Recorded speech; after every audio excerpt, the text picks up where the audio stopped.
Saleh. Saya ketua kelas dari 12 MIA 3. Menurut saya, keyakinan kelas sangat bermanfaat, terutama untuk kebersihan kelas. Sebelum ada keyakinan kelas, biasanya teman-teman yang melaksanakan tugas harian enggan untuk melaksanakan tugasnya. Tapi alhamdulillah, setelah ada keyakinan kelas menjadi lebih bersih karena kami bersama-sama menjaga kebersihannya. Sehingga kami bisa belajar dengan kelas yang lebih bersih. Terima kasih. Assalamualaikum warahmatullahi wabarakatuh. Dengan adanya keyakinan kelas membuat suasana kelas menjadi lebih tenang dan kami belajar lebih nyaman. Kami mendengar pemaparan tentang pentingnya penyusunan keyakinan kelas. Kami wali-wali kelas termotivasi untuk membuat keyakinan kelas bersama siswa perwakilan kami. Memang benar adanya keyakinan kelas sangat bermanfaat. Dengan adanya keyakinan kelas, saya melihat adanya perubahan sikap dari siswa perwakilan saya, seperti mereka dengan sadar melaksanakan tugas tanpa didoktrin oleh guru atau wali kelas. Intinya keyakinan kelas dapat merubah perilaku murid ke arah yang lebih baik.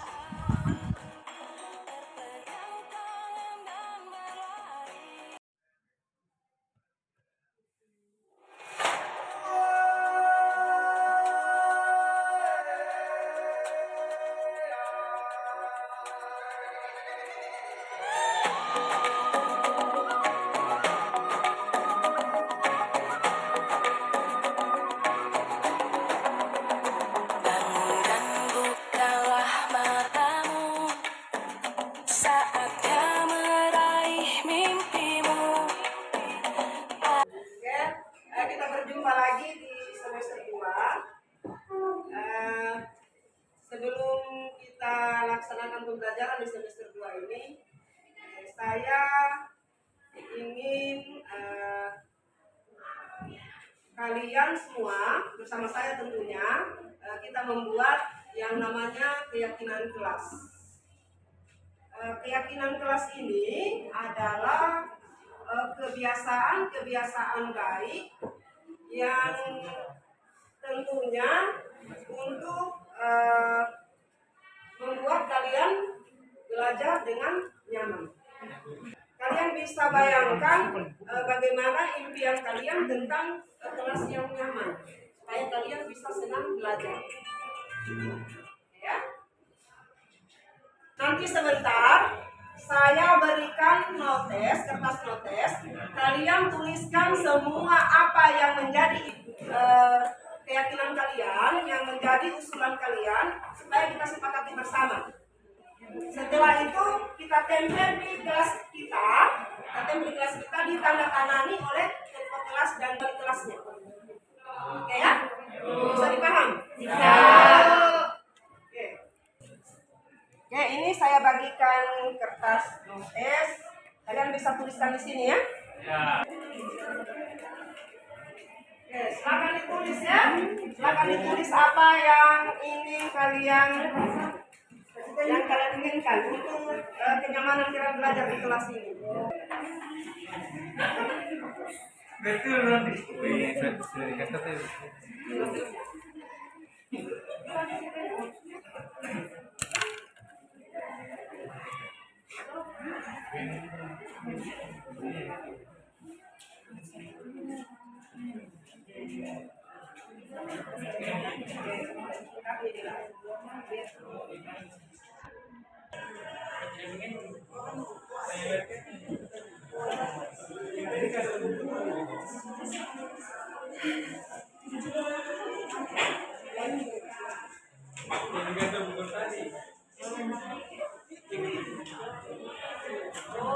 Mana? Semua sudah? Sudah. Oke. Kalau sudah selesai ditulis, silakan ditempelkan di papan tulis.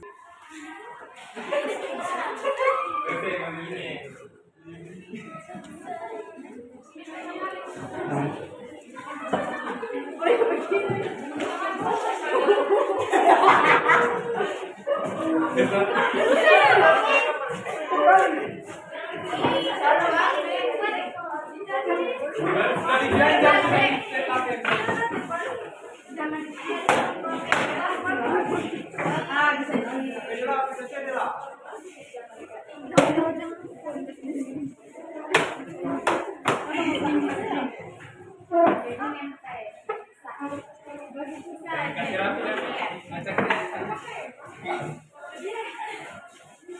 Satu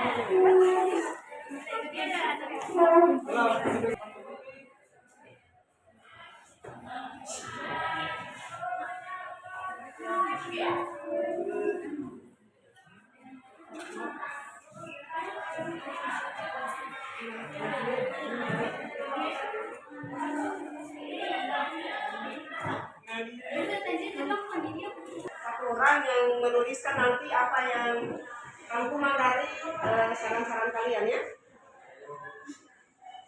Saya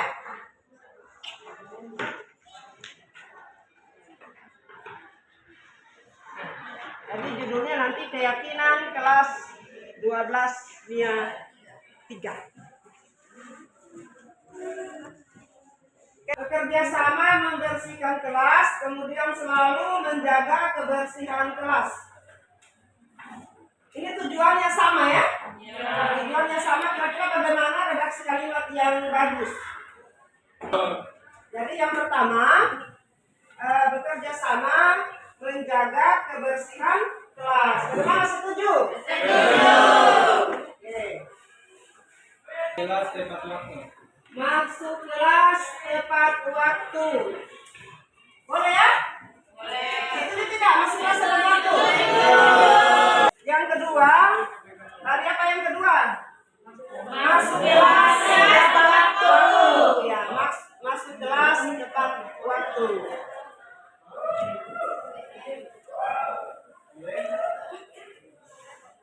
Sudah dua ya, masuk kelas tepat waktu.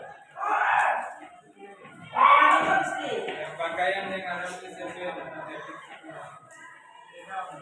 Oke, jadi di sini ada dua juga, satu berpakaian dengan rapi, kemudian di sini berpakaian sesuai tata tertib sekolah.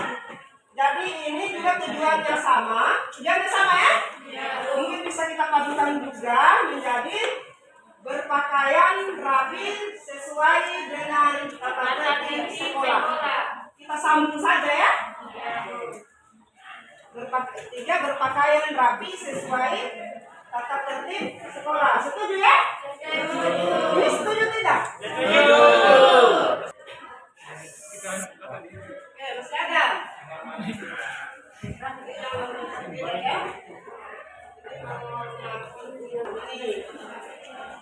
Jadi di sini ada menghormati guru, ada menghargai guru. Mungkin boleh kita satukan saja. Nanti kita akumulasi semua ya. Bisa mungkin kita satukan menghormati dan menghargai guru. Setuju ya? Setuju. Bisa ya, jadi menghormati dan menghargai guru. Oke. Mengerjakan tugas yang diberikan guru. Mungkin bisa bertanggung jawab terhadap tugas yang diberikan. Setuju semua ya? Setuju. Menghargai teman tadi belum ya? Menghargai teman tadi sudah belum? Ini ya? Kita masukkan menghargai teman. Setuju ya? Setuju. Menghargai teman. Oke.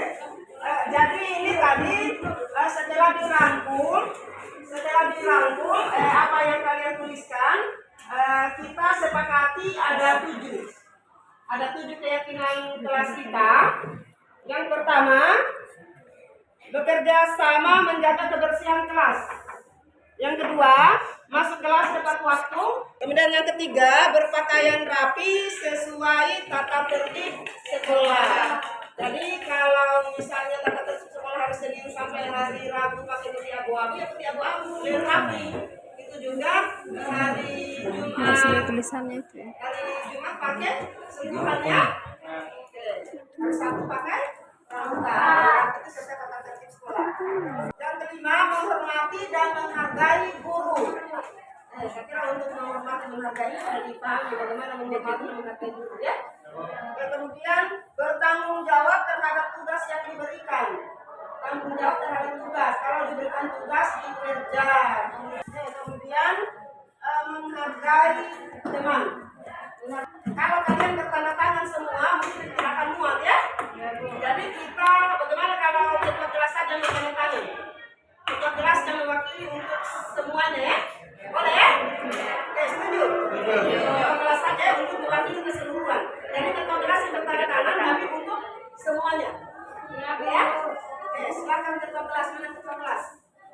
Saksikan semua ya ketua kelas yang bertanda tangan.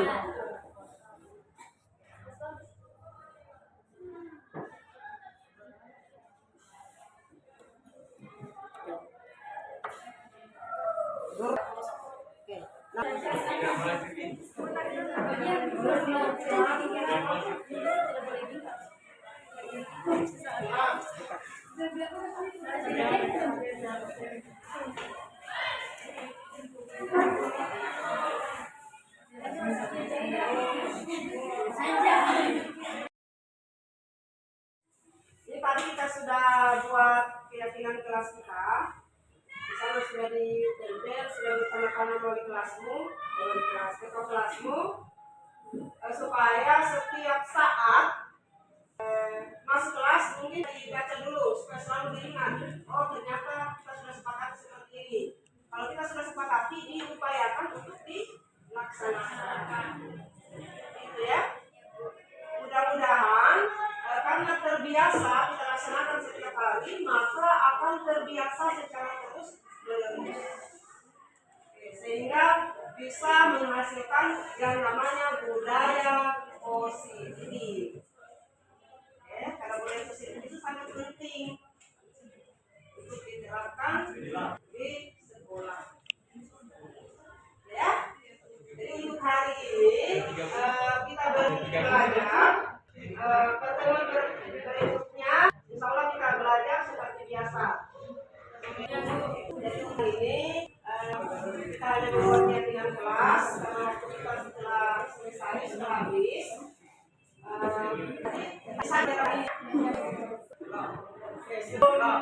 Saya disiapkan sudah siap semuanya. Kita pulang. Saya persilakan lagi Abdul Samad untuk memimpin pulang. Oke, nanti berikutnya berdiri lagi yang kedua ya. Iya. Teman-teman, sebelum kita pulang, marilah kita berdoa bersama-sama dulu kebersihan dan berdoa. Selesai.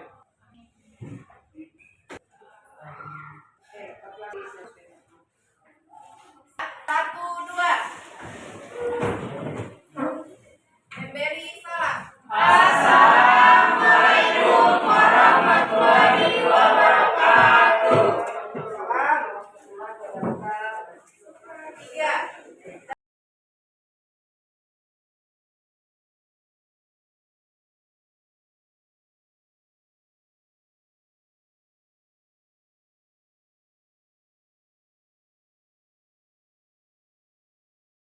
Warahmatullahi wabarakatuh. Oke, masih semangat ya? Oke, terima kasih atas kesempatan yang diberikan. Terima kasih juga untuk dukungannya. Jadi untuk penerapan budaya positif ini tugas saya sebagai calon guru penggerak. Tugas saya untuk mengimbaskan apa yang kami pelajari selama kami mengikuti pendidikan calon guru penggerak, terutama untuk materi budaya positif. Kalau yang kita lihat di spanduk sana dan tertulis di sana adalah sosialisasi penyusunan keyakinan kelas atau kesepakatan kelas. Jadi sebenarnya ini keyakinan kelas masuk dalam materi budaya positif. Hanya karena kebetulan kepala sekolah juga pernah mengikuti Zoom bersama komite pembelajaran dari kepala ibunya. Sekolah kita karena sekolah penggerak, kita disarankan untuk menyusun keyakinan kelas ini. Sehingga di spanduk di sini sosialisasi penyusunan kesepakatan atau keyakinan kelas dan pengimbasan materi budaya positif di SMA Negeri 4 Bau-Bau. Kepala sekolah juga beri saran seperti itu, maka ini ditarangkan. Dengan harapan Bapak Kepala Sekolah supaya setelah kegiatan ini khususnya wali kelas bisa menerapkan penyusunan keyakinan kelas ini di kelasnya masing-masing ya. Oke, nanti sebentar saya contohkan bagaimana cara penyusunannya. Oke. Jadi untuk penerapan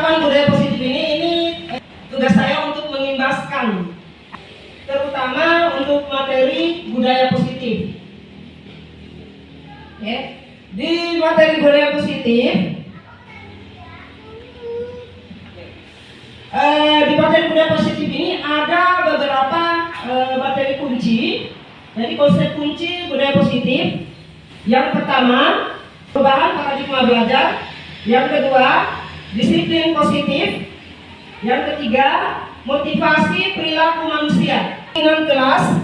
Dan yang terakhir adalah segitiga restitusi.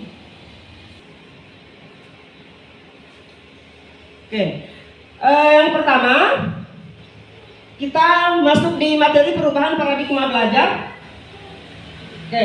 Perubahan paradigma belajar di sini yang biasanya pembelajaran yang kita lakukan kebanyakan pembelajaran yang berpusat pada guru.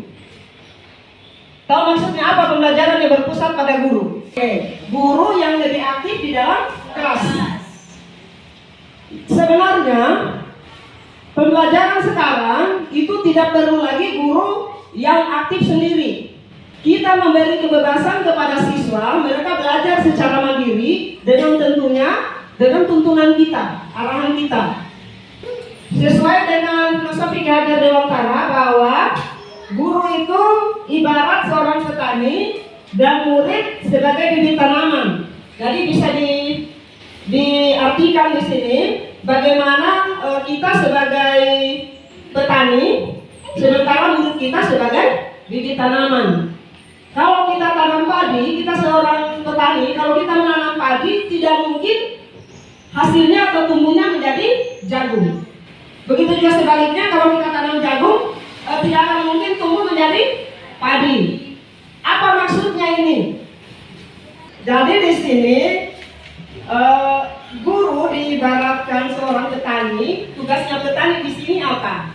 Menanam. Tapi kita tidak bisa rubah padi itu bisa menjadi jagung.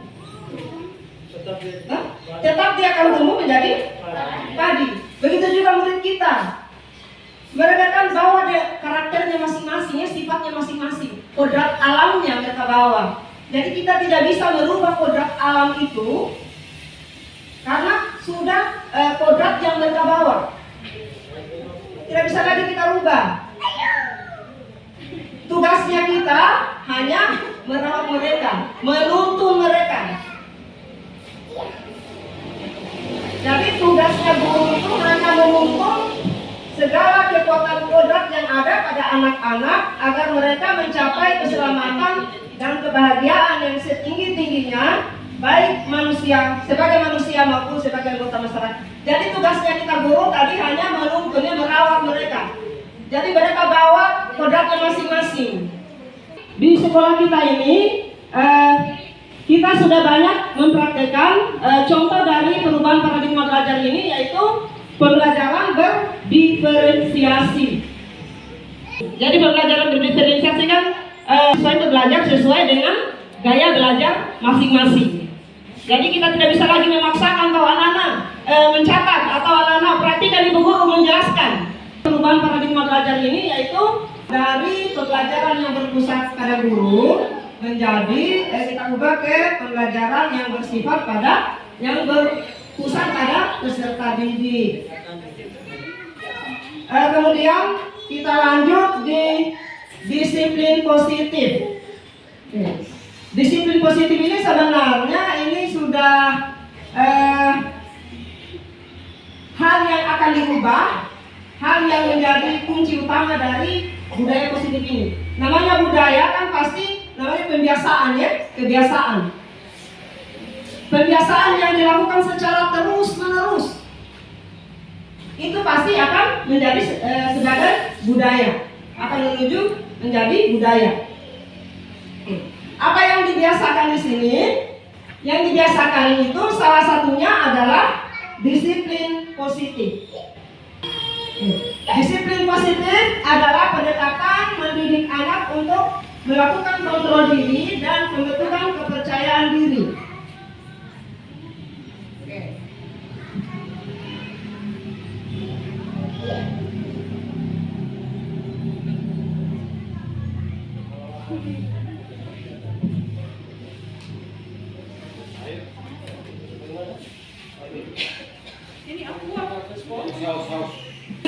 positif adalah suatu pendekatan mendidik anak untuk melakukan kontrol diri dan pembentukan kepercayaan diri.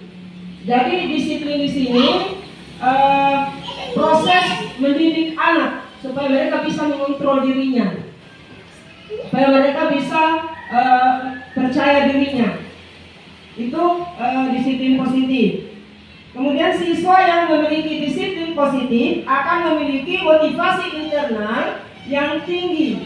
Jadi motivasi internal di sini motivasi yang muncul dari hatinya, motivasi dari dirinya sendiri, dari dalam dirinya sendiri, untuk melakukan tindakan yang sesuai dengan nilai-nilai kebajikan universal. Jadi motivasi yang muncul dari dalam dirinya untuk melakukan tindakan yang sesuai dengan nilai-nilai kebajikan universal. Nilai-nilai kebajikan universal ini yang mana? Oke.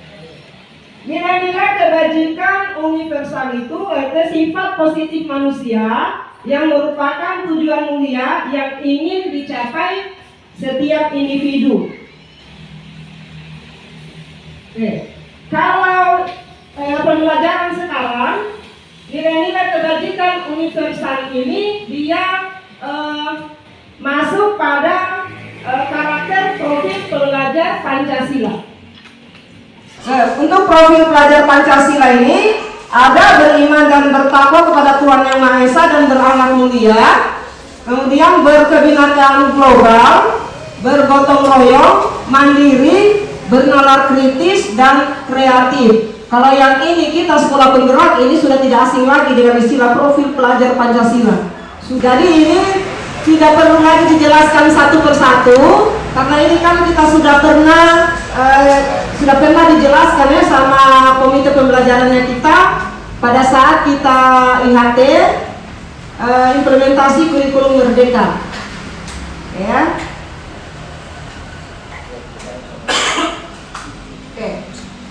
Di budaya positif ini ada dikenal dengan teori motivasi. Teori motivasi di sini motivasi seseorang melakukan sesuatu. Jadi motivasi perilaku manusia. Jadi ada 3 menurut Diane Gossen itu dalam bukunya. Ini bahasa Inggris yang tahu. Ini school disiplin dan sekolah disiplinnya. Ada 3 motivasi perilaku manusia. Yang pertama untuk menghindari ketidaknyamanan atau hukuman. Jadi motivasi untuk melakukan sesuatu itu salah satu motivasinya adalah untuk menghindari ketidaknyamanan atau hukuman supaya tidak dihukum. Itu biasa juga terjadi pada siswa kita. Yang kedua, untuk mendapatkan imbalan atau penghargaan dari orang lain. Pasti ya, kalau ada hadiahnya pasti orang berlomba-lomba untuk mengikuti itu, untuk berbuat itu. Oke. Yang ketiga, untuk menjadi orang yang mereka inginkan dan menghargai diri sendiri dengan nilai-nilai yang mereka percaya. Jadi di antara 3 motivasi ini, kira-kira di motivasi yang mana yang mestinya yang lebih bagus kita terapkan ke peserta didik atau pada diri kita sendiri?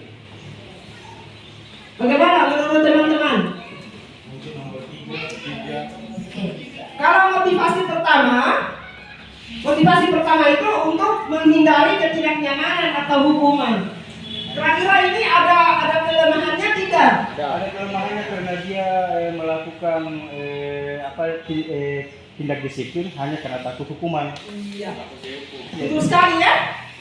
Jadi ini punya kelemahan. Kelemahannya seseorang itu melakukan tindakan hanya karena takut hukuman. Jadi pada saat tidak ada hukuman, dia bebas melakukan apapun. Misalnya Ibu Mariati yang muncul, langsung jadi ibu guru. Padahal kalau dia lewat Pak Teheni, itu karena apa? Motivasinya itu tadi. Motivasinya dia hanya takut pada hukuman. Dia cari kenyamanannya saja.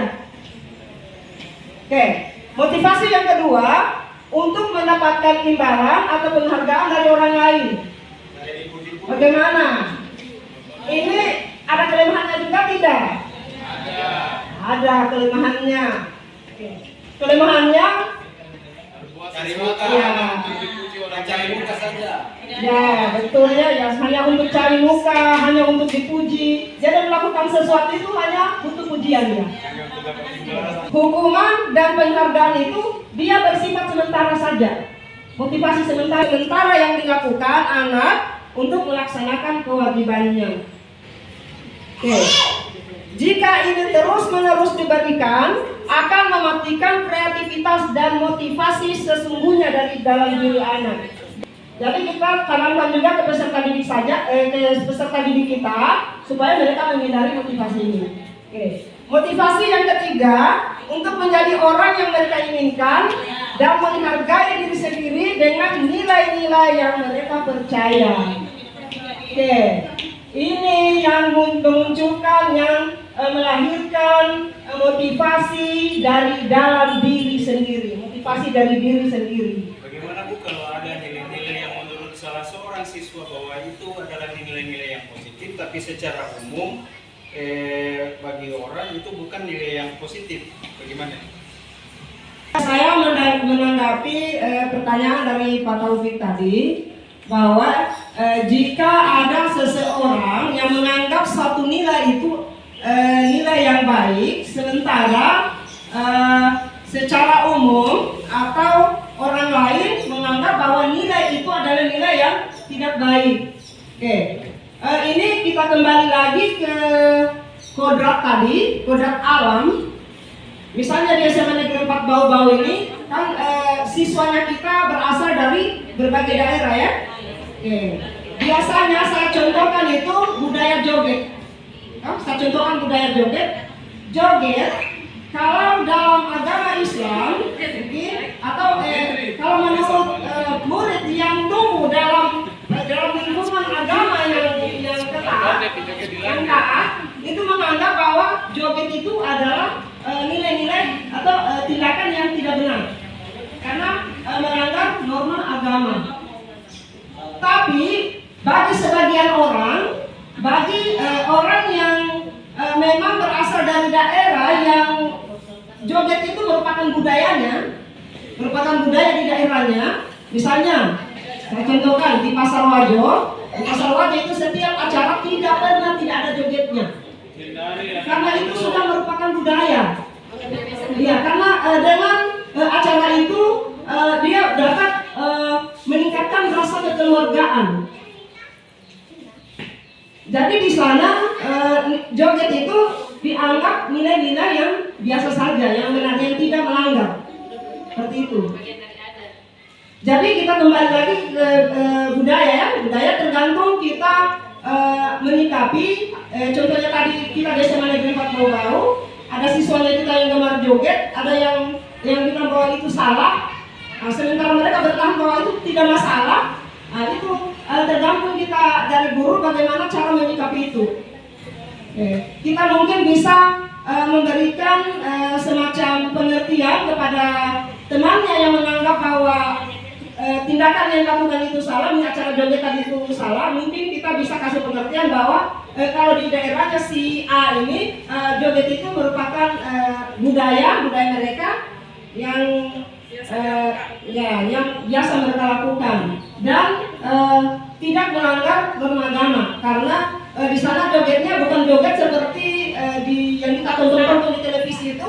Di sana jogetnya namanya jogetnya teratur ya, bukan joget-joget seperti joget-joget apa disco apa. Oke, sepakat. Oke, bagaimana, masih semangat? Semangat. Lanjut. Jadi yang diharapkan itu seseorang atau peserta didik kita melakukan tindakan atau melakukan sesuatu itu yang diharapkan muncul dari dalam dirinya sendiri, motivasi dalam dirinya sendiri. Disebut dengan motivasi intrinsik. Ada pertanyaan lagi dari Pak Taufik, silakan Pak. Tadi berkaitan dengan di atas bahwa apa itu ada kelemahan juga hukuman dengan penghargaan. Saya menggarisbawahi saja penghargaan. Memang ada kelemahan bagi dalam langkah-langkah pembelajaran, terutama di kegiatan penutup itu kita harus selalu memberikan reward reward atau penghargaan kepada siswa yang pada proses pembelajaran itu memiliki kelebihan dari antara kelompok yang satu dan kelompok yang lain. Tetap kita tidak terlepas untuk memberikan reward atau penghargaan. Oke, memang betul ya. Di pembelajaran di kelas memang kita guru juga dituntut di pembelajaran itu kan kita memberi semacam reward.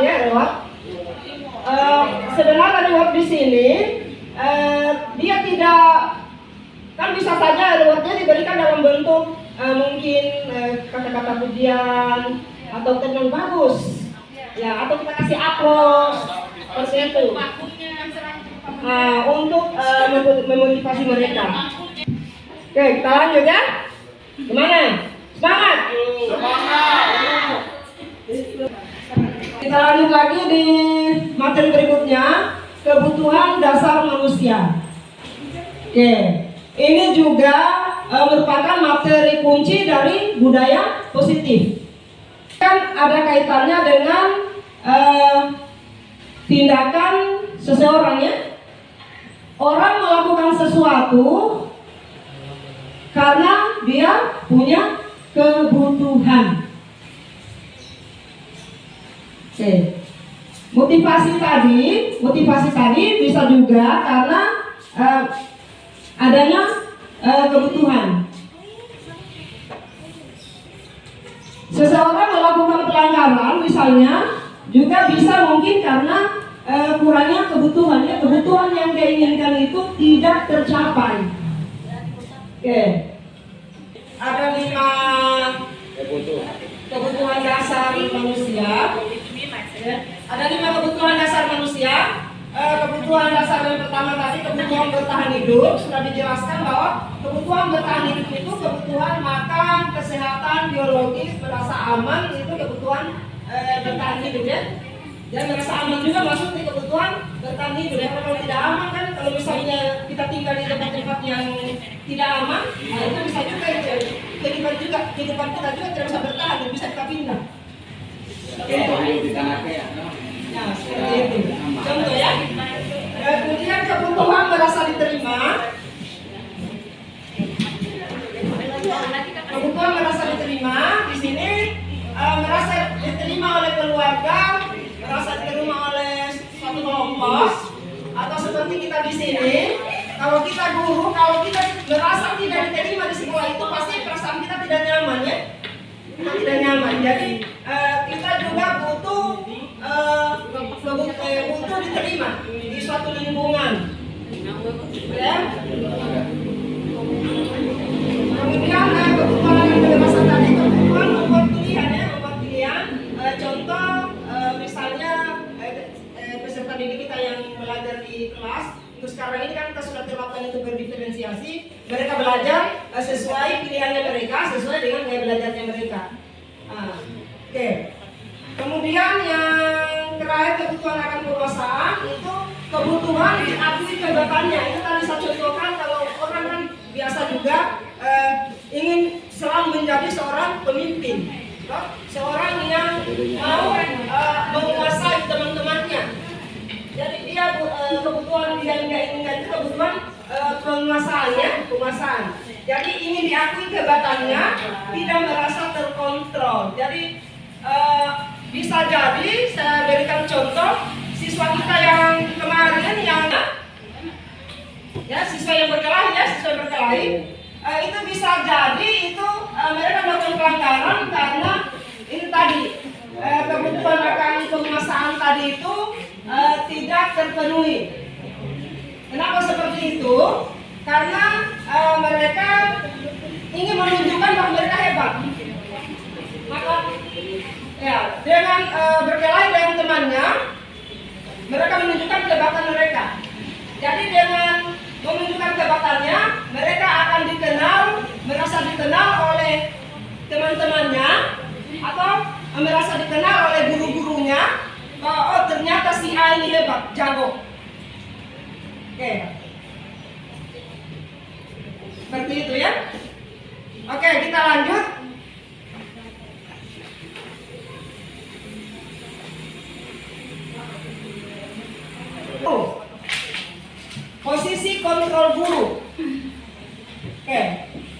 posisi kontrol ini sebenarnya posisi kita bagaimana cara kita mengontrol anak-anak kita, terutama anak-anak yang selalu berbuat kesalahan, yang selalu melanggar tata tertib. Oke, jadi untuk mengontrol mereka ini, di sini diberikan ada 5 posisi kontrol guru. Posisi kontrol yang pertama sebagai penghukum. Posisi kontrol sebagai penghukum. Posisi kontrol yang kedua sebagai posisi pembuat rasa bersalah. Posisi yang ketiga posisi kontrol sebagai teman. Kemudian posisi kontrol sebagai pemantau dan posisi kontrol sebagai manajer. Ya, kira-kira bagaimana posisi guru sebagai penghukum? Ada kira-kira yang bisa berikan contoh guru yang sebagai penghukum itu seperti apa? Ada Bu. Oke. Nah, misalnya kita sebagai guru piket harian, ada siswa yang terlambat. Jadi dikasih hukuman, tapi bukan hukuman itu bukan hukuman fisik, tapi hukuman mendidik. Misalnya suruh pungut sampah, habis itu baru disuruh masuk kelas. Oke, itu salah satu contoh. Yang dimaksud dengan posisi kontrol penghukum ini adalah namanya penghukum, dia selalu memberikan hukuman. Hukumannya dia berupa fisik, hukuman fisik ya. Oke. Kalau tidak kerja tugas dikasih. Ya. Sini kamu. Misalnya kita seperti itu kan biasanya kalau penghukum orangnya kan suka marah-marah ya. Sini kamu. Kenapa kamu terlambat lagi? Artinya kata-katanya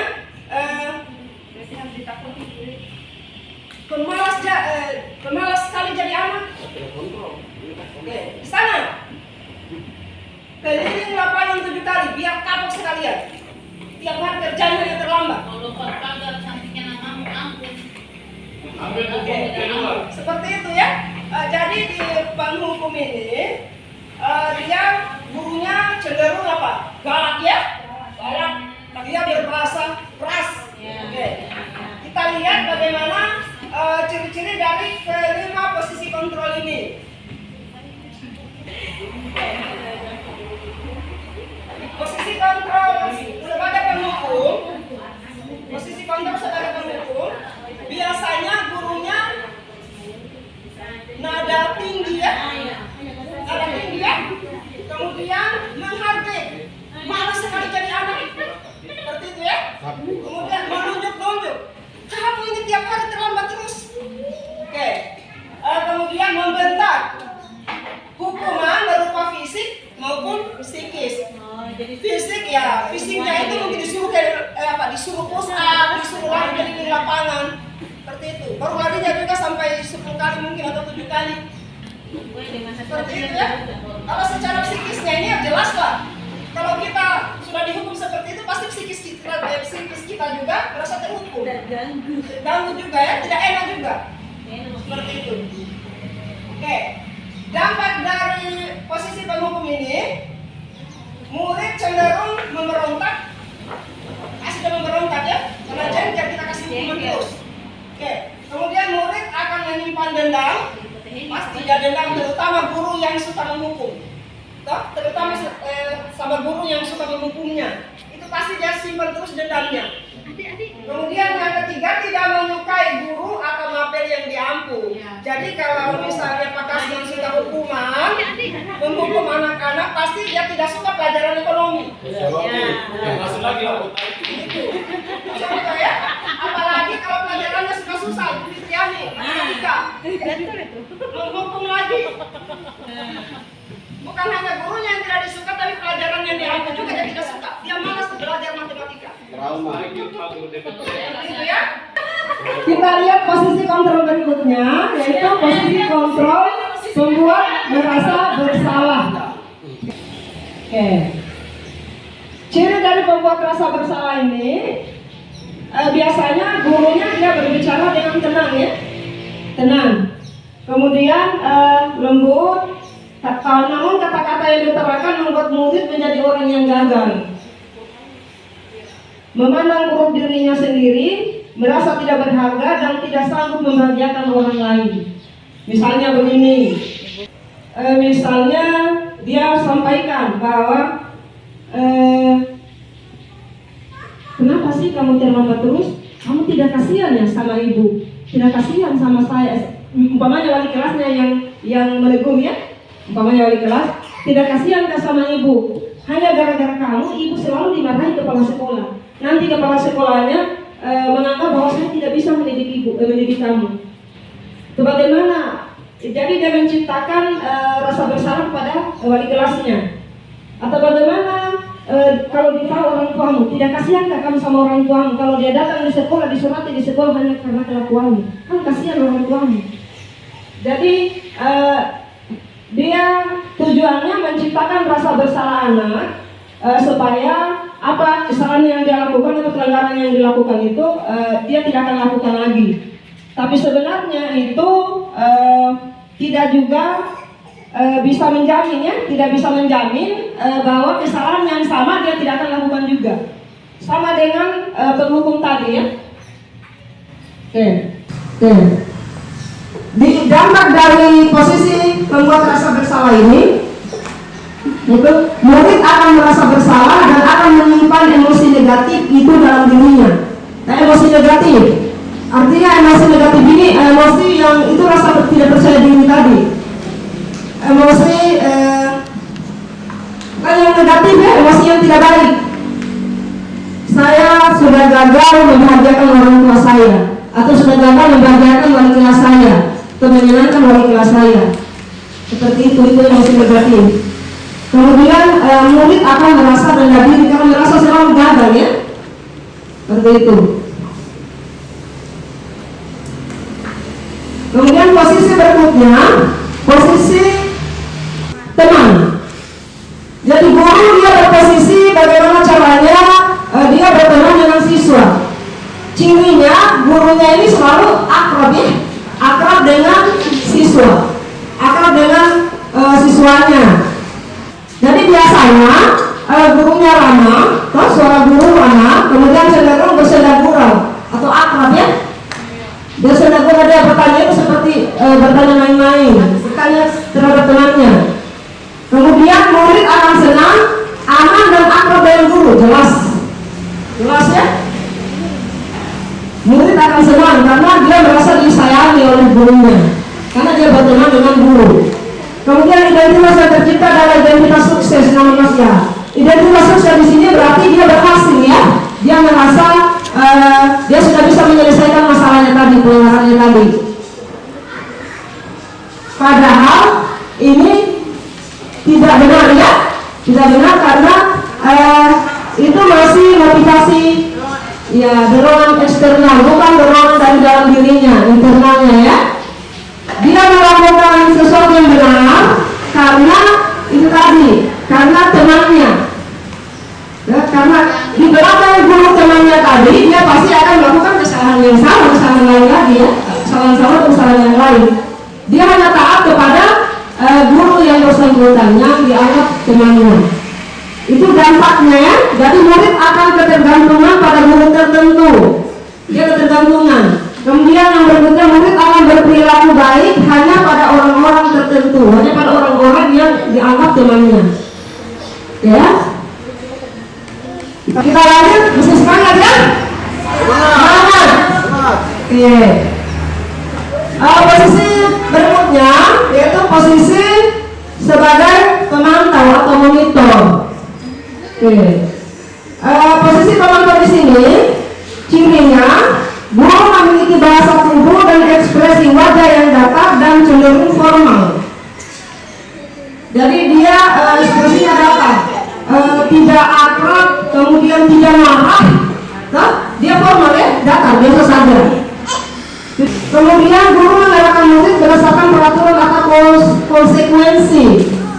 Biasanya di sini ada semacam aturan atau tata tertib. Misalnya seorang siswa terlambat datang atau terlambat masuk pelajaran matematika misalnya 20 menit. Sudah ada kesepakatan bahwa setiap terlambat 20 menit berarti siswa itu itu tadi untuk belajar mengerjakan tugasnya untuk ketinggalannya. Misalnya sudah disepakati konsekuensi seperti itu. Kemudian guru senantiasa memantau atau mengawasi pada saat murid diberikan sanksi.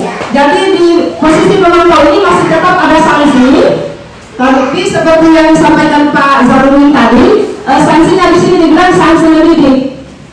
Jadi kalau misalnya dia terlambat 20 menit, sanksinya dia belajar. Kalau dia istirahat misalnya, dia harus ganti waktu yang 20 menit tadi untuk menyelesaikan tugasnya. Ya, itu maksudnya konsekuensi di sini, sanksi yang sudah disepakati ya, yang sudah disepakati. Oke. Kemudian di posisi kontrol ini ada dampak. Dampak ini murid tidak sepenuhnya mandiri. Kenapa tidak sepenuhnya mandiri? Karena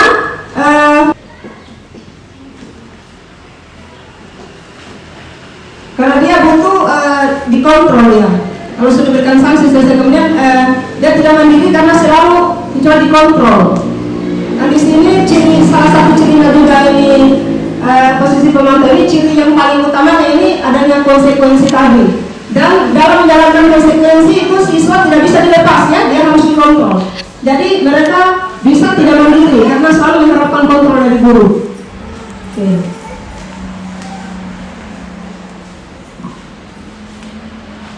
Oke, posisi kontrol yang terakhir yaitu posisi manajer. Posisi manajer ya. Ciri dari posisi manajer ini sebenarnya dia tidak menggunakan hukuman, tidak menggunakan sanksi atau konsekuensi. Dia hanya ya memberi kesempatan kepada peserta didik untuk bisa menyelesaikan masalahnya sendiri. Yang pasti dengan tuntunan guru ya. Guru bersuara netral, tidak emosional, jadi biasa-biasa saja. Ini sebenarnya hampir sama dengan posisi pemantau tadi, posisi kontrol pemantau. Hanya bedanya di sini di posisi kontrol pemantau itu masih menggunakan sanksi atau konsekuensi. Sementara di posisi manajer ini dia tidak menggunakan sanksi, tidak menggunakan konsekuensi atau hukuman. Oke, jadi bagaimana caranya di posisi manajer ini sebenarnya ini kan sudah posisi yang diharapkan oleh seorang guru, posisi yang harus dimiliki oleh seorang guru, posisi kontrol seperti ini. Cirinya guru bersuara netral, tidak emosional dan tidak terlalu ramah dan tidak bernada tinggi. Biasa-biasa saja ya, hampir sama dengan pemantau tadi. Kemudian guru memimpin murid untuk memecahkan masalahnya secara mandiri. Jadi di sini tidak memberikan sanksi dan hukuman tadi ya. Guru itu tugasnya hanya membimbing dia, membimbing murid untuk bisa memecahkan masalahnya secara mandiri. Oke, bagaimana caranya ini? Ini ada namanya segitiga restitusi untuk menyelesaikan masalah murid di posisi kontrol manajer ini. Tapi pembahasannya nanti setelah sebentar ada di slide ini juga ya. Bagaimana cara membimbing murid untuk memecahkan masalah secara mandiri. Posisi manajer adalah posisi kontrol yang disarankan untuk membimbing murid memiliki disiplin positif, yaitu murid yang mandiri, bertanggung jawab dan dapat memecahkan masalah. Oke, jadi posisi manajer ini sebenarnya posisi kontrol yang disarankan, yang harus dimiliki oleh seorang guru. Karena dalam posisi kontrol manajer ini kita memberi kebebasan kepada siswa kita untuk memecahkan masalahnya secara mandiri, kemudian bertanggung jawab dan memiliki disiplin positif. Tujuan posisi manajer adalah agar murid berefleksi atas tindakannya. Kemudian guru dengan tulus memberikan pertanyaan-pertanyaan bermakna sehingga membuat murid belajar dari kesalahannya dan mencari sebuah solusi untuk menyelesaikannya. Jadi di posisi manajer ini cara menyelesaikan masalah siswa itu kita memberikan pertanyaan-pertanyaan bermakna. Pertanyaan-pertanyaan bermakna ini nanti dibahas di segitiga diskusi. Jadi dari kelima posisi kontrol tadi, kira-kira posisi kontrol yang mana yang Bapak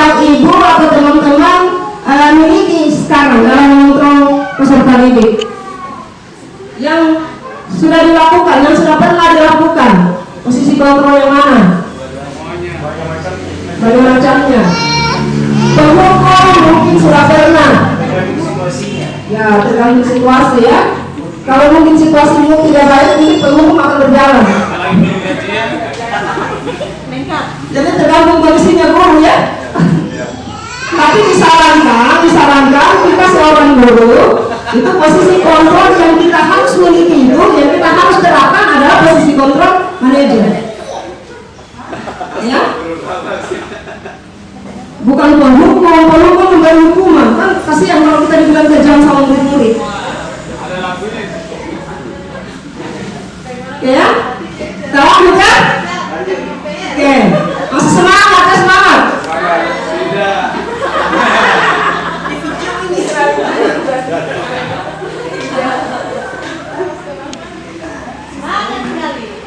Oke. Ya, kita lanjut di materi kesepakatan kelas atau keyakinan kelas. Materi ini yang ada di spanduk sana besar. Ini sosialisasi penyusunan kesepakatan kelas atau keyakinan kelas.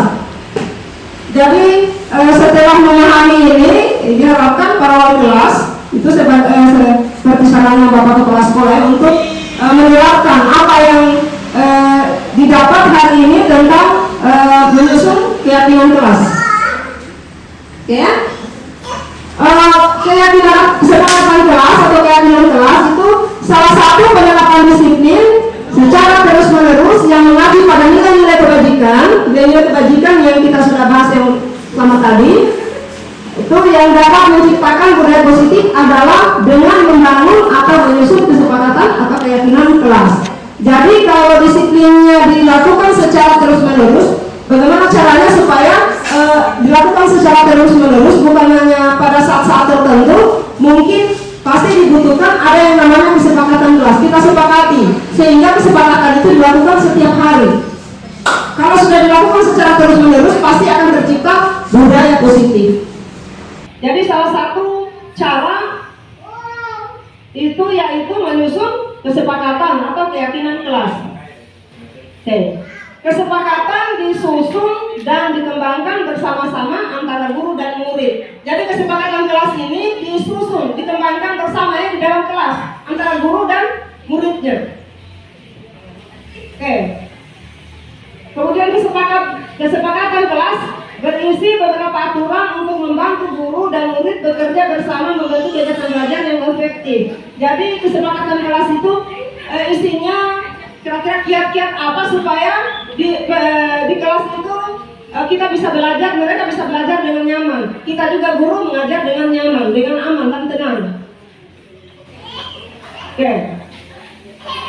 Kemudian kesepakatan kelas tidak hanya berisi harapan guru terhadap murid, tapi harapan murid terhadap guru juga. Jadi kita tidak hanya mengharapkan muridnya kita harus seperti ini, melakukan budaya positif, tapi kita guru juga, harapannya murid juga terhadap kita harus masuk juga dalam kesepakatan kelas ini. Misalnya mungkin murid mengharapkan gurunya tidak merokok pada saat belajar. Ya, itu mungkin harapannya salah satu, mungkin contoh harapan murid terhadap gurunya. Jadi jangan hanya kita menuntut siswa juga mereka menuntut kita supaya mereka belajar dengan nyaman. Oke. Kemudian kesepakatan kelas yang menuntut nilai-nilai positif yang diyakini bersama oleh guru dan murid selama proses pembelajaran disebut keyakinan kelas. Dan di sini ada kesepakatan kelas, keyakinan kelas. Sebenarnya ini sama saja, hanya keyakinan kelas ini adalah kesepakatan yang sudah diyakini. Jadi memang asalnya dari kesepakatannya yang sudah diyakini. Kalau sudah diyakini maka ditandatangani. Kalau sudah diyakini. Jadi kalau sudah diyakini itu disebut keyakinan kelas. Tapi asalnya juga dari kesepakatan kelas. Kita lanjut. Ini yang sangat dibutuhkan oleh teman-teman wali kelas. Cara menyusun kesepakatan kelas. Jadi langkah-langkah merumuskan keyakinan kelas. Guru meminta semua murid di kelas untuk menuliskan apa saja aturan yang perlu disepakati bersama di kelas. Jadi kita minta semua murid, kita minta masukannya semua. Kira-kira apa yang mereka inginkan, aturan-aturan apa yang kita harus sepakati supaya mereka bisa belajar dengan nyaman, dengan senang. Kemudian yang kedua, mencatat semua usulan di papan tulis atau di kertas besar. Jadi usulan-usulan menurut ini kita catat. Oke, kalau saya kemarin yang saya praktekkan itu saya buatkan kartu kertas notes. Saya berikan ke anak-anak supaya mereka menuliskan apa yang mereka inginkan. Kesepakatan apa yang mereka inginkan, aturan apa yang mereka inginkan. Jadi mereka tulis sendiri. Setelah itu saya suruh lekatkan di papan tulis, baru kita rangkum bersama. Oke. Kemudian menyusun keyakinan kelas sesuai prosedur dan mengganti kalimat negatif menjadi kalimat positif. Maksudnya di sini mengganti kalimat negatif menjadi kalimat positif di sini. Misalnya ada aturan yang diajukan oleh peserta didik kita, misalnya tidak boleh membuang sampah sembarangan. Itu kan kalimat negatif. Jadi mungkin bisa kita bawa ke kalimat positif dengan membuang sampah pada tempatnya. Seperti itu. Jadi di keyakinan kelas itu tidak ada kalimat negatif, semua dibuat ke kalimat positif. Oke. Kemudian berikutnya, keyakinan kelas hendaknya tidak terlalu banyak sehingga mudah diingat dan dipahami oleh semua warga kelas. Jadi keyakinan kelas itu tidak perlu banyak. Karena kapan banyak itu siswa juga dia akan lupa ya. Karena terlalu banyaknya dia malas baca. Terbayangkan sedikit saja, yang penting sudah bisa mencakup aturan-aturan yang bisa dijalankan di kelas itu supaya kita belajar, kita mengajar nyaman, siswanya juga belajar nyaman, seperti itu. Jadi sedikit saja supaya gampang diingat. Oke. Kemudian meninjau ulang keyakinan kelas dari waktu ke waktu. Jadi keyakinan kelas juga ini bisa berubah seiring berjalannya waktu, disesuaikan kondisinya. Kemudian setelah disetujui, kemudian ditandatangani oleh warga murid. Ini di sini bilang kita ditandatangani semua warga atau murid. Tapi kalau misalnya kita buat di kertas besar atau kertas karton, itu kalau semua murid tandatangani setelah muat ya, tidak muat. Mungkin bisa diwakili oleh ketua kelasnya. Kemudian mengetahui wali kelasnya, ketua kelas dan wali kelas, atau bisa juga ketua kelasnya, sekretarisnya kemudian mengetahui wali kelas supaya lebih kan mereka perwakilan kelasnya. Dan kemudian keyakinan kelas selanjutnya bisa diletakkan di dinding kelas di tempat yang mudah dilihat semua warga kelas. Jadi setelah dibuat tersusun keyakinan kelasnya, sudah ditulis di kertas karton, atau mungkin bisa juga kalau wali kelasnya punya inisiatif buat cetak, silakan ditempel di dinding dalam kelas. Diusahakan ditempelnya itu di dinding yang mudah dilihat ya, yang mudah dilihat oleh siswanya. Pada saat masuk kelas itu yang pertama yang dia lihat dan itu, supaya tidak akan terlihat terus keyakinan kelas itu. Oke, ada pertanyaan di menyusun keyakinan kelas? Ya, terima kasih atas kesempatan yang diberikan. Yang saya tanyakan tadi tentang keyakinan kelas, apakah yang dibatasi ada jumlahnya, tidak kata-kata operasional yang digunakan oleh anak-anak?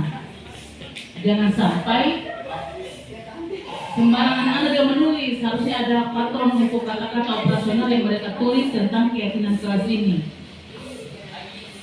Itu saja. Terima kasih. Oke, terima kasih pertanyaannya. Pertanyaannya adalah apakah ada kata-kata operasional yang harus digunakan atau yang digunakan oleh peserta didik kita dalam menyusun keyakinan kelas. Sebenarnya ini tidak ada kata-kata operasional khusus. Kita tinggal melihat, mulai kelasnya kita guru tinggal melihat kalimat yang mana yang bagus, yang gampang diingat, mudah dipahami. Seperti itu kan biasa juga kalau kita gunakan kata-kata operasional secara baku, anak-anak susah untuk mengerti. Kalau mereka gunakan kata-katanya sendiri, yang penting tidak menyalahi aturan bahasa Indonesia, mungkin lebih bagus juga, karena dengan kata-katanya sendiri mereka akan lebih gampang mengingatnya. Hanya itu saja tadi kalimatnya ya, itu memang aturannya, jangan ada kalimat negatif, semua dibuat dalam kalimat positif. Oke, jadi tidak ada aturan khusus ya untuk kata-kata operasionalnya. Itu kan semua kan apa kemauannya anak ya. Selama itu untuk aturan yang baik, menurut kita baik. Dan artinya tidak menyalahi ya, tidak menyalahi. Kemudian kalimatnya tidak menyalahi aturan bahasa Indonesia. Lanjut ya? Lanjut. Tadi sudah saya sampaikan bagaimana kita menerapkan posisi kita sebagai manajer, posisi guru sebagai manajer dalam memecahkan masalah siswa atau menyelesaikan masalah siswa kita. Sebisa mungkin kita menerapkan segitiga restitusi ini. Kenapa dia disebut segitiga restitusi? Karena langkah-langkahnya itu memang dibuat dalam bentuk segitiga. Di segitiga kan ada 3 sisinya ya, berarti ada 3 langkah di situ. Jadi segitiga restitusi ini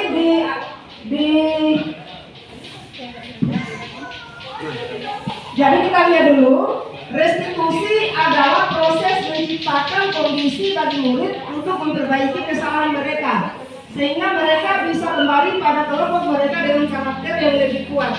Jadi tugasnya kita guru hanya menciptakan kondisi. Jadi bagaimana caranya kita ciptakan kondisi supaya mereka menyadari kesalahannya. Jadi itu tugasnya kita guru ya, itu memang berat ya, berat. Bagaimana cara kita menciptakan kondisi itu supaya mereka menyadari kesalahannya. Kita laksanakan, kita akan lupa lakukan. Tapi kalau dia menyadari sendiri, kemudian mencari solusinya sendiri, percaya saja dia akan memperbaiki kesalahan itu dengan kemauannya sendiri ya, dengan caranya sendiri. Jadi tugasnya kita hanya menciptakan kondisinya. Menciptakan kondisi supaya mereka menyadari kesalahan itu. Itulah tugas beratnya kita ya. Ya kemudian penerapan restitusi dikenal dengan nama segitiga restitusi. Jadi penerapan restitusi ini disebut segitiga restitusi. Nanti kita lihat segitiga restitusinya sebentar. Segitiga restitusi adalah proses dialog yang dijalankan guru atau orang tua agar menghasilkan murid yang mandiri dan bertanggung jawab. Jadi restitusi ini sebenarnya dialog antara kita dengan siswanya kita. Kita berdialog bagaimana caranya kondisi supaya mereka sadar. Kita lihat segitiga restitusinya. Oke ini. Jadi ada 3 langkah di segitiga restitusi ini digambarkan pada ketiga sisi segitiga restitusi. Di sisi yang pertama itu berarti langkah yang pertama untuk menerapkan segitiga restitusi.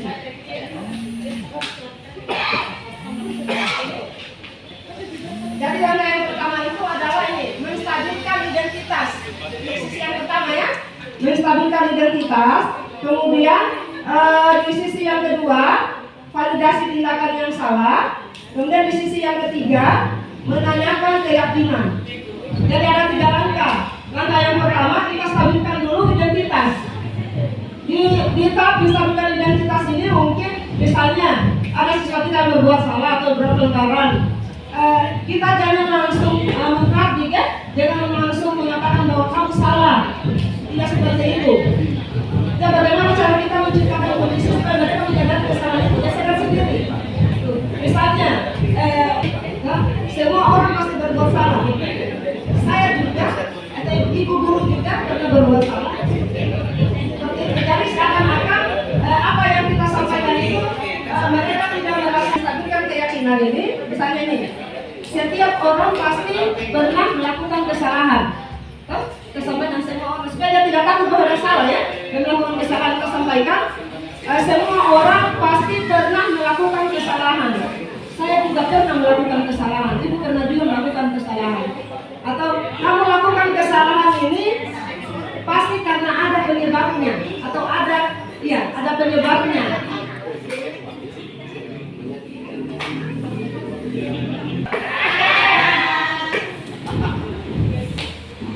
Oke.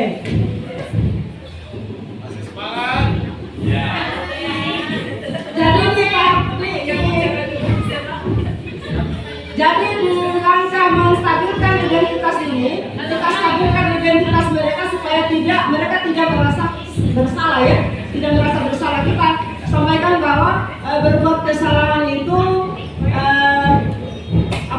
wajar sebagai seorang manusia. Dan sebagai manusia pasti berbuat salah, pasti pernah berbuat salah.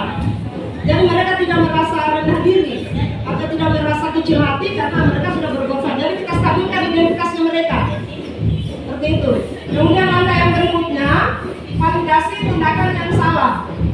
Validasi tindakan yang salah. Misalnya kalau kita validasi tindakan yang salah ini, jadi mungkin kita bisa menanyakan,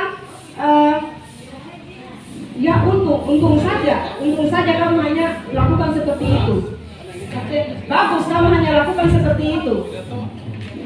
Bagaimana kalau misalnya kamu begini? Bagus kalau kamu hanya lakukan seperti itu. Padahal kamu masih bisa melakukan yang lebih lagi dari itu. Artinya kita akui dan melakukan kesalahan, tapi kita tidak kasih rendah hatinya dia. Artinya mungkin dia masih bisa lagi melakukan yang lebih jahat dari itu, tapi syukur dia hanya melakukan sebatas itu. Karena kita tahu, karena ibu tahu, kamu melakukan ini pasti ada penyebabnya. Seperti itu. Itulah. Kemudian di langkah berikutnya menanyakan keyakinan. Oke, di menanyakan keyakinan di sini, tadi kan sudah ada keyakinan kelas ya, sudah ada keyakinan kelas yang kita buat sebelumnya.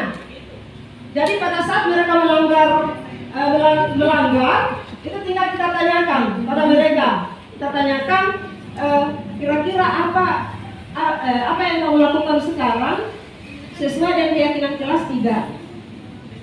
Pasti dia akan sadar sendiri bahwa tidak sesuai, dia akan jawab sendiri tidak sesuai. Kira-kira keyakinan kelas yang mana yang kamu langgar? Kalau misalnya dia terlambat ya, misalnya dia terlambat. Misalnya ada di keyakinan nomor 1 misalnya datangnya tepat waktu, atau ya datang tepat waktu, datang di sekolah tepat waktu, atau masuk di kelas tepat waktu, misalnya nomor 1, dia akan ingat sendiri itu.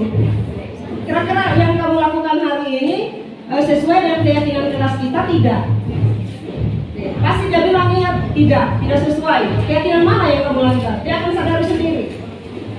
Dan itu menanyakan keyakinan. Kemudian di proses menanyakan keyakinan juga ini, kita bisa menanyakan kepada mereka, kira-kira menurut kamu bagaimana cara menyelesaikan kesalahanmu atau menyelesaikan masalah kamu ini, atau bagaimana solusi yang kamu lakukan supaya kesalahan ini tidak terulang lagi.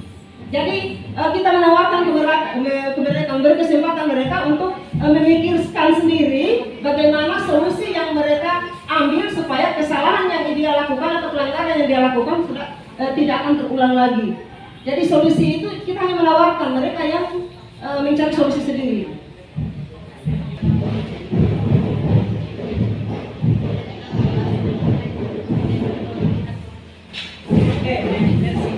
Dengan memahami ketiga struktur penerapan segitiga restitusi, diharapkan guru dapat menerapkan percaya diri, mandiri, dan bertanggung jawab.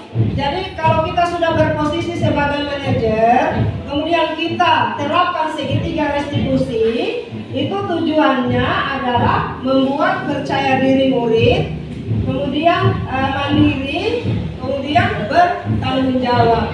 Itu tujuannya sebenarnya. Mungkin sampai di sini saja apa yang saya paparkan.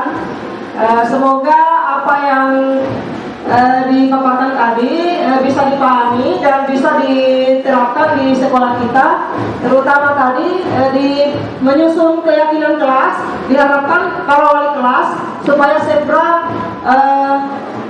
menerapkan itu ya, segera beraksi di kelasnya masing-masing. Oke ya, karena ini memang tugas kita sebagai sekolah penggerak. Memang kita disarankan ya, sekolah penggerak itu kan memberi contoh. Jadi kita laksanakan sesuai apa yang kita peroleh tadi. Seperti itu ya. Nah, jadi saya ucapkan terima kasih atas kebersamaan kita, atas kesabarannya. Semoga apa yang dipaparkan hari ini bermanfaat dan bisa diterapkan ya. Oke, sekian. Wabillahi taufiq wal hidayah. Wassalamualaikum warahmatullahi wabarakatuh.